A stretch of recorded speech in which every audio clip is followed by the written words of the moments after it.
7 अक्टूबर को हरनाई में होने वाले अलमनाक जिलजिले से शदीद जख्मी मोहल्ला गरीबाबाद के रिहायशी मोहम्मद सालेह और बाबू मोहल्ले के रिहायशी समीना जब्बार जो जिंदगी और मौत की कशमकश में मुब्तला है, इलाज मुआवजे के लिए रकम न होने के बाइस बिस्तरे मर्ग पर पड़े हैं। जो ज़लज़ला आया था रात के 3 बजे का वक्त था, तो हमारे घर में 3 कमरे तीनों के तीनों गिर गए। उनमें हमारे वालिद साहब थे, वो भी नीचे आ गए। फिर हम लोगों ने इसे ले गया कोयटा में इनके 2 सख्त ऑपरेशन हो चुके, बड़े ऑपरेशन हो चुके। फिर हमने वहाँ से 26 दिन कोयटा में गुजार दिए और 26 दिन के बाद हम लोग को वापस आ गए यहाँ अरनाई।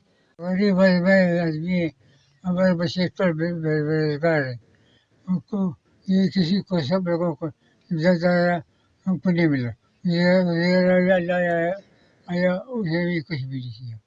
अब आपको कुछ वो चीज़ दे दे जब अपने در ماجوستی تقریباً 7 تاریخ زلزلہ جالات ہیں و اول نمبر شتے اسپتال شتے اول نمبر نامہ مش لکھت۔ انہوں نے کہا ہے کہ وزیر اعلیٰ بلوچستان نے 26 نومبر کو ہرنائی میں زلزلے میں زخمی ہونے والوں میں امدادی چیک تقسیم کیا۔ اس موقع پہ کوئی بھی شدید زخمی شامل نہیں تھا۔ زلزلے میں شدید زخمیوں کے بجائے دیگر لوگوں میں چیک تقسیم کیا گیا ہے، جن زخمیوں کو CMH FC اسپتال BMC اور سول اسپتال کوئٹہ ریفر کیا گیا تھا۔ ان زخمیوں کو امدادی رقم نہیں دی گئی۔